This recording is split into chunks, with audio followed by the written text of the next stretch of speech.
sir. Let's go. All right. I know right now I'm busy watching the Bulls. There's no sound, so luckily. But how am I going to say this? I've already done a pros and cons on Lonzo. I've even done a con on his draft profile. But if you need an update on that, might as well. Let's do a pros and cons of the ball brother, shall we? Before we do the All Star situation. So here's the thing. So I'm on the Gelo website right now, and judging by stats, the only thing Gelo leads in is field goal percentage, and he's number 5 in 3-point percentage. So apart from that, like imagine having a 75% 3-point percentage be number 5, by the way, and he's not leading in any advanced stats. For those who love to claim advanced stats, no true shooting percentage, no nothing, no field goal percentage of opponents. Actually, Gelo's pretty bad in opponent field goal percentage, but of course nobody want to talk about it. So I'm not even gonna focus on that yet. So let's start with the pros and cons. Let's start with Lonzo, for example. You see, Lonzo's game is pretty clear. Good at shooting, a good playmaker, yada yada yada. You already know the rest. The cons, you already know, tends to be a casual on offense and defense. I know people will lie about it, but the casual is tends to wait in the corner and expect the team to give him the ball for no reason.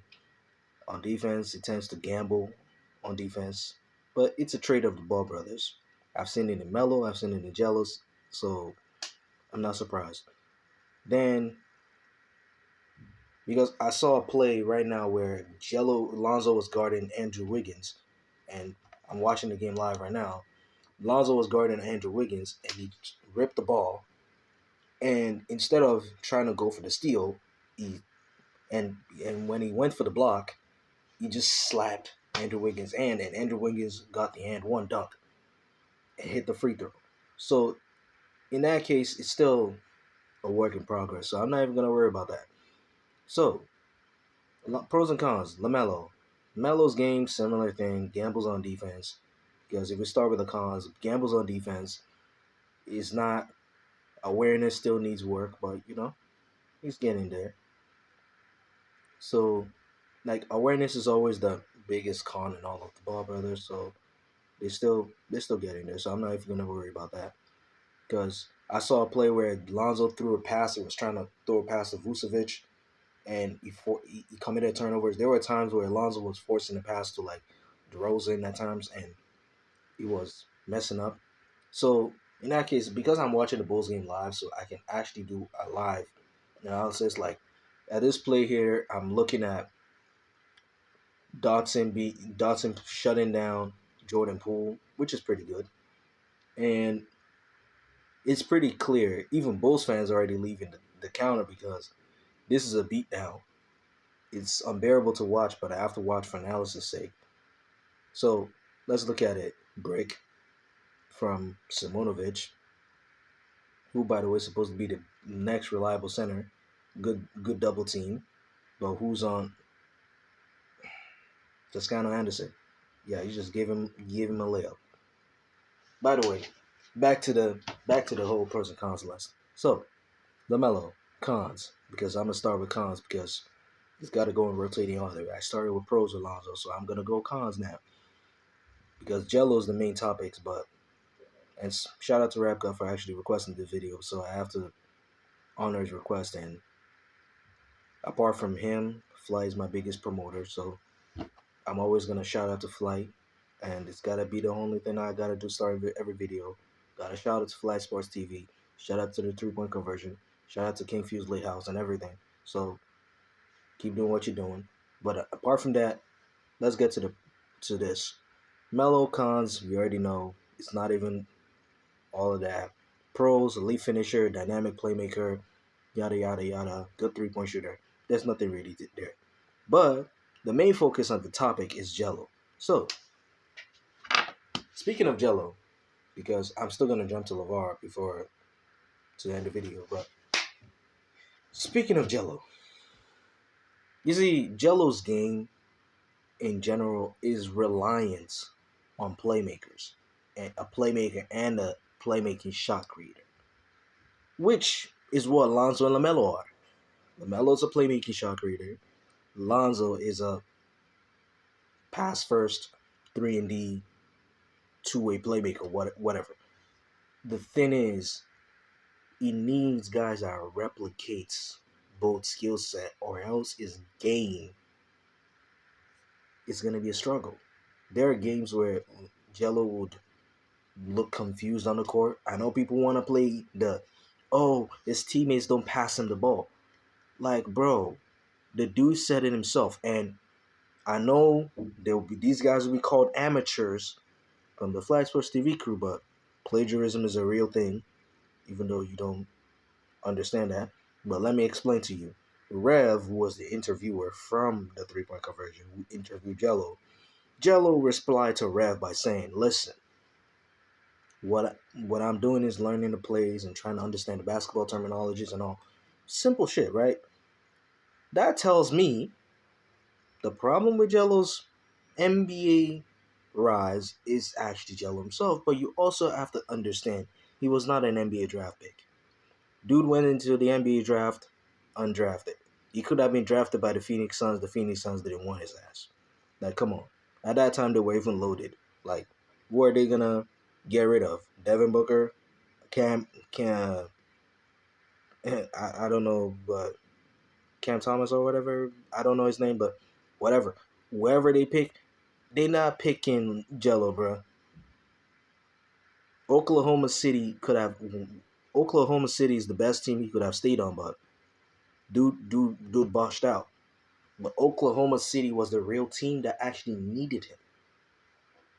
They could have started Jello, but of course nobody want to talk about that because everyone wants to just jump into the bandwagon of, oh, they took your bras or something. And speaking of that, I need to really get this straight to people because whenever we address something about the Ball family and be critical, we start to get this insult from the fans of the Ball fans, the Ballverse that comes to, he took your bras. Like, that's not argument. That's insult. That's not argument.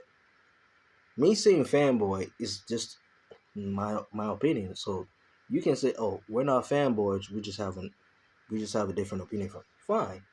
We're not here to. The point of a debate is find a reasonable ground, not to shout at each other. Because the moment you start a debate, it's no more a debate. The moment you start a debate with an insult, or go with an insult, because even me calling them fanboys, I kind of regretted that. But let's be honest, it's not the truth. Like, when you have this idea, because for example, if you call Stephen A's energy a fanboy energy, we should call the Ball fans, Lonzo fans, energy fanboy energy. But you know what? Forget that. The thing is this: we need to chill with this bullshit of you took your bras or something. Because I heard that comment, I was just like, bro. So me trying to be open minded and I trying to compare different ideas, I'm now being called the white man's bitch or something or whatever. And I'm just like, it makes no sense why you're sticking to the same old insult and yet you don't understand a damn thing about how this works. Let me explain something. I said the NBA is delaying the inevitable. You can go and see Flash Source TV. I said the NBA is delaying the inevitable. But the reason why everyone that the NBA is delaying the inevitable is LeVar himself. Let's be honest with ourselves. LeVar almost got LaMelo undrafted. Before we start with the nonsense, LaMelo would have been 28 pick or undrafted, if not if he continues his antics. If he hadn't that chill and let LaMelo be drafted. Why is it that your son's biggest moments you always want to dominate the highlight? Let them enjoy the moment. Why you want to enjoy the moment? Isn't that like I thought a parent's joy is to let their kids succeed and let see their kids enjoy the moment of their dreams. But why try to dominate the limelight for your own kids? Lonzo gets drafted, LeVar's the one that's the highlight. Not Lonzo. Yeah, just minimum expression equals maximum effort. But I guess They never taught LeVar that.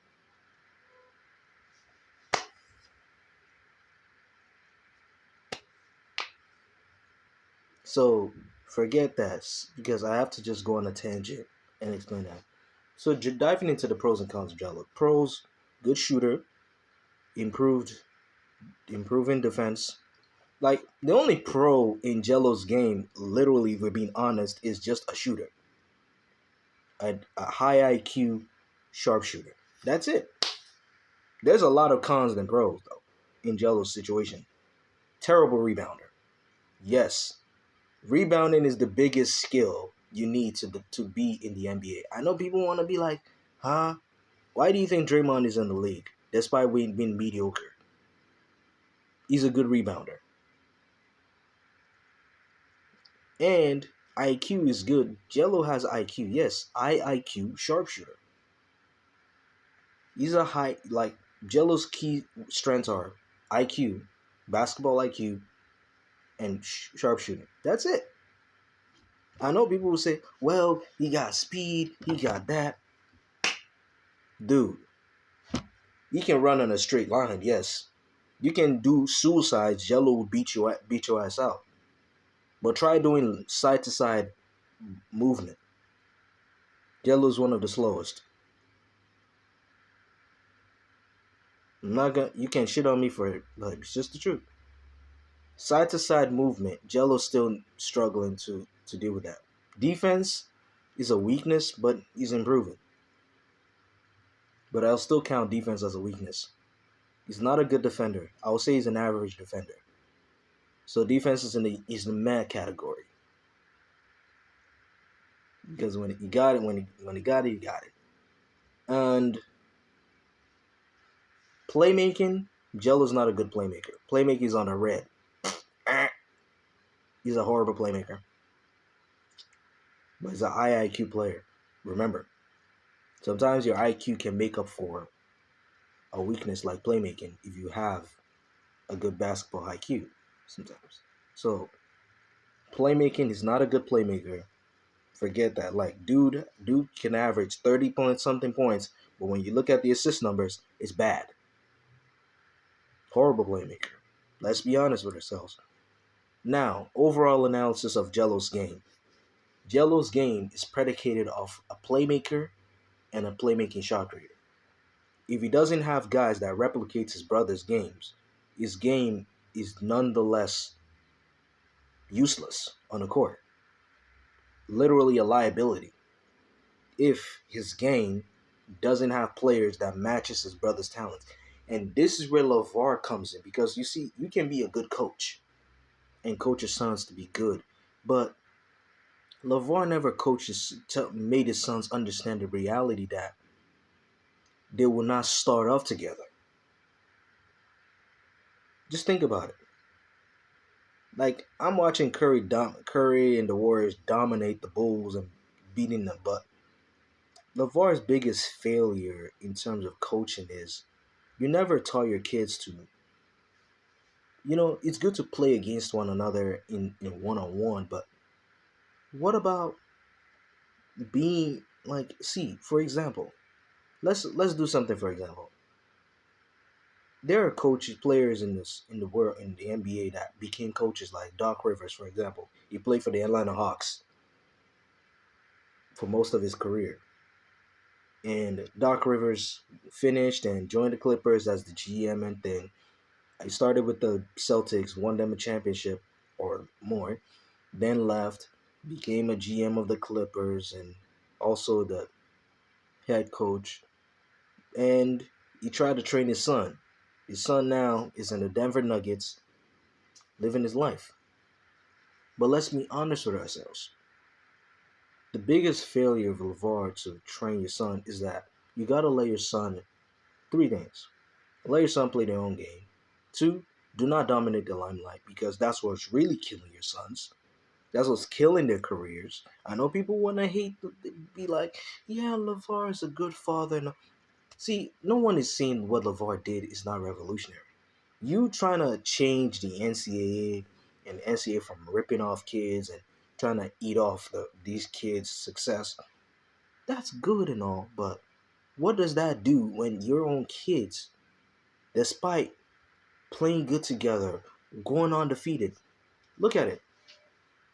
The real engine and anchor to the Chino Hills undefeated team was Lonzo Ball. The moment Lonzo left, they lost at least 2 games. Still a good season, and they never won a national title again.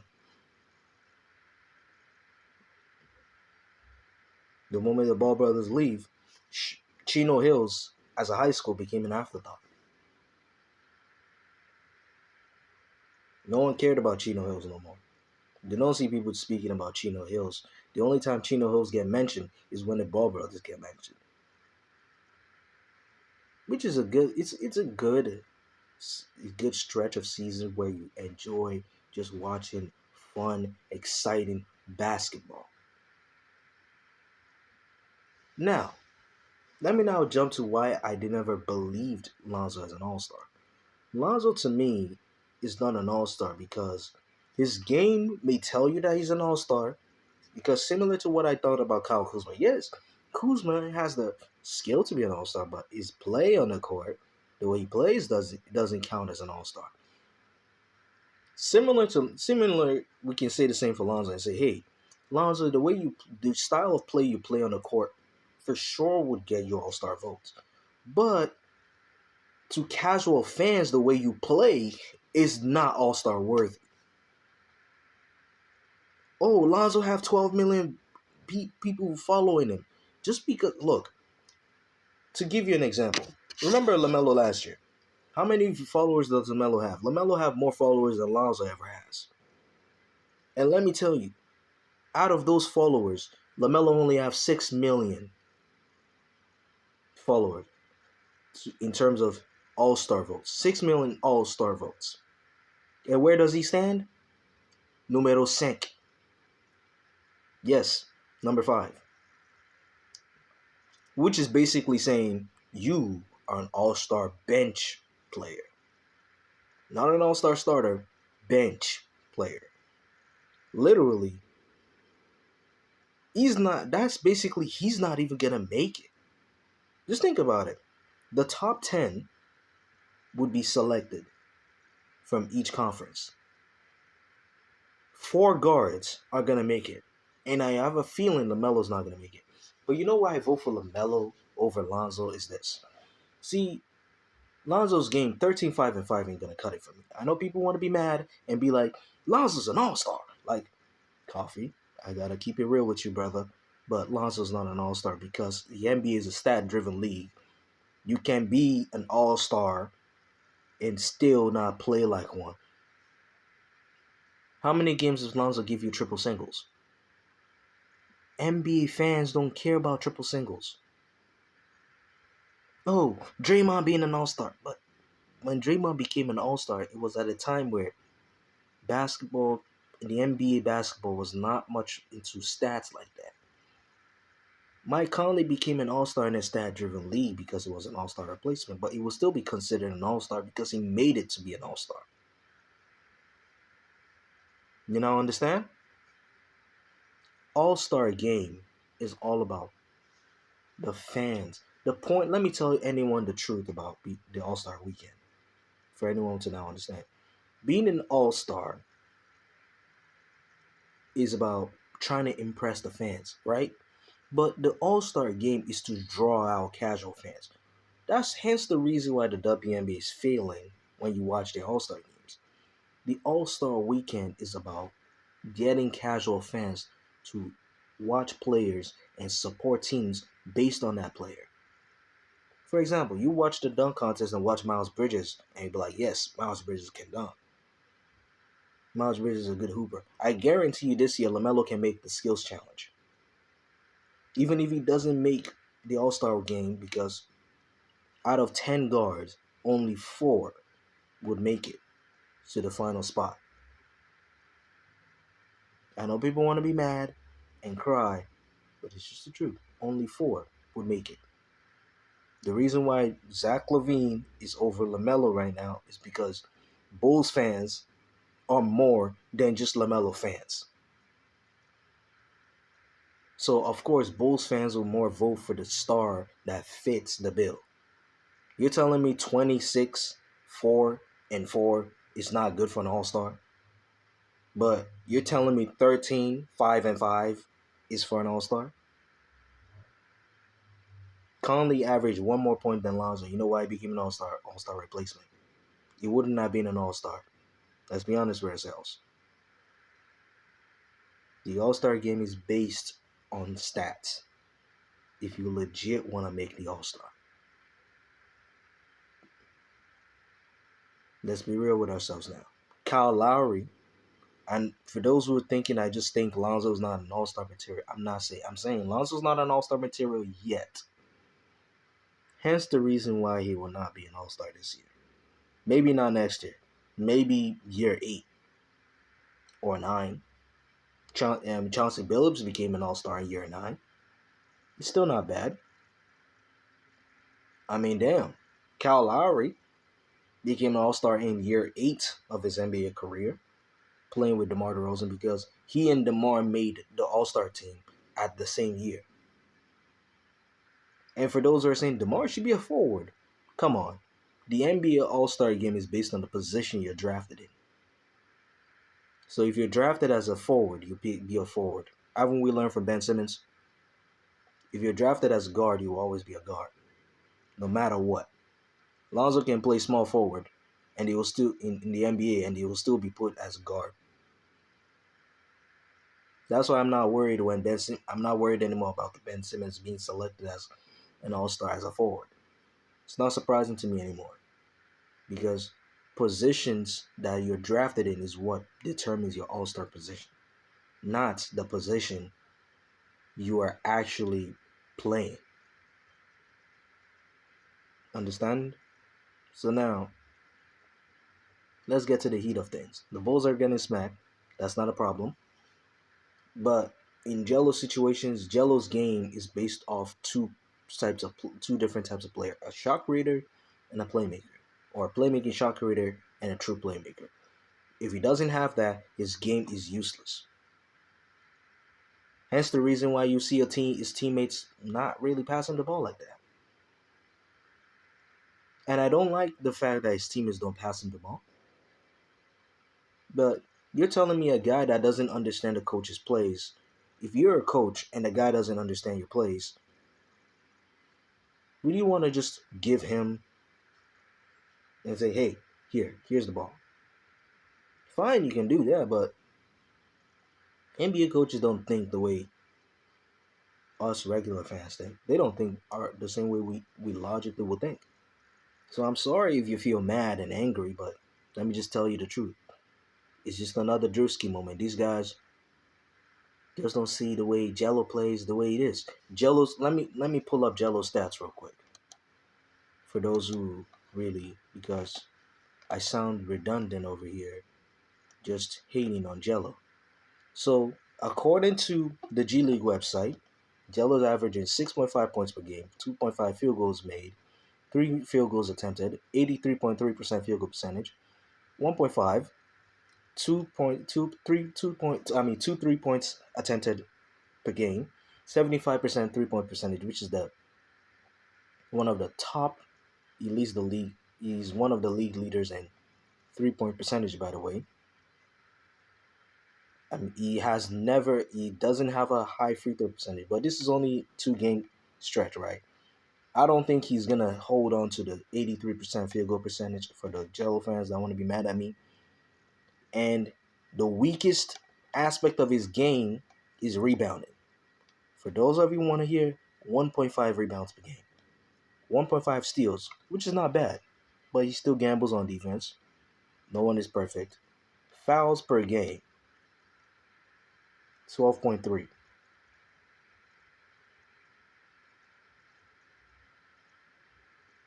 12.3. Understand? Plus and minus, overall plus and minus 0.5. This is the G League website, by the way. Advanced stats. Offensive rating, 107.5. Defensive rating is pretty useful. His defensive rating is 110.6. Net rating is minus 3.1. Assist ratio, no one even care about assist. Like I said, he's a horrible playmaker, so no one would put too much on assist. I know people want to be mad and say, how would you think he's a horrible playmaker? There's a proof. All his assist numbers in terms of assist are at 0. He's not a playmaker. Defensive rebound percentage, 8.8. Rebound percentage, 4.9. Turnover ratio, 14.3. Efficient field goal, 108.3. True shooting percentage, 108.3. Equals the same. Usage rate. Gelo's not going to be getting that used. And remember, he's a G League pick. He's going to be the last line of defense. So Gelo is just a fail-safe plan for Charlotte if shit hits the fan. But Greensboro wanted Gelo in the first place. Pace, 103.6. He's pretty good. He's pretty fast. Player impact estimate. And he's actually not even in the top 10 in player impact, because if I pull up that stats, it will be bad. Player impact estimate, 12.1. Misconduct splits. Points off turnovers, 1 in 15 minutes, by the way. He's averaging 15.4 minutes per game. Second chance points, nothing. FBS, I don't know what that is, but 2.5. Points in the paint, 2. Opponent points off turnovers from Gelo. If the opponent scores from Gelo's turnovers, 5.5. Damn. Opponent second chance point. Just to tell you, Gelo's defense is still a work in progress. 7.5. Opponents, I don't know the stat, but FBPS. You can tell me what that means in the chat. 4.5. Opponents points in the paint, 21. When Gelo guards them, by the way, because 21. Okay. Personal fouls, which, because the fouls per game says, the foul percentage says 12.3, right? Personal fouls, he averages 1 personal foul. PFD, you can tell me what that stat is.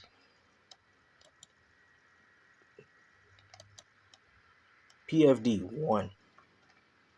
Scoring splits. Now let's look at his scoring. Field goals percentage in terms of field goals attempted in terms of 2 points. 33%. He attempts 33% of 2s, 66% of 3s. He scores 30.8 points off 2s, 69.2 points off 3s, 38 points off, maybe, I don't know, FPPS, you can correct me, but 38.5. Opponent's offensive turnovers. Scoring off opponent's offensive turnovers, 15.4. Points in the paint, 30. Assist. This is off assisted points, right? Assisted points in the paint percentage from 2s, 100%. From 3s, 100%. Field goals assisted, 100%. In his usage splits, field goals made when he's in an ISO situation, 22.7. Attempted 12.5. Made 33% of them from 3. Attempted 16. Understand?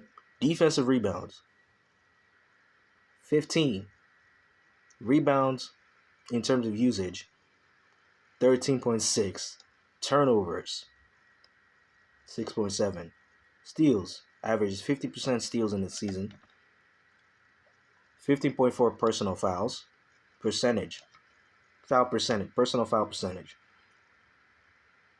PFD, you can tell me what that is. 12.5. Points percentage, 18.1. All in total, in his traditional splits, Gelo still needs work. He's pretty good with the personal fouls. I don't know what the FP means completely, but I thought it's fouls per. But personal fouls is pretty good. He's You know, he barely gets minutes. What I'm trying to say is this: the biggest skill that's gonna make Gelo last in the NBA, if he was in the NBA, is being an efficient rebounder. His rebounding numbers are so low. This is not even NBA ready. So I'm sorry if you think Jello is just the cream of the crop, Jesus or whatever you want to think he is. To me, just based on what I've just read to you, I'm gonna ask you: is he ready? Is his game ready? Because remember, rebounding is key to NBA player success. Lonzo Ball averages 5.5 rebounds per game. And this is not me trying to do the research of directly.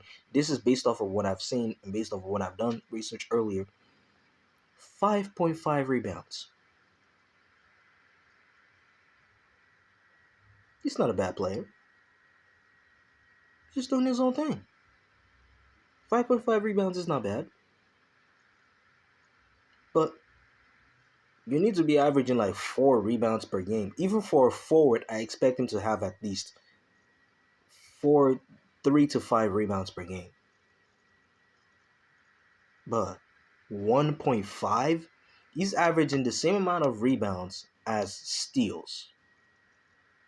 That's just to tell you, if he can't improve his rebound game, he's not ready to be an NBA forward. And I don't know what to tell you.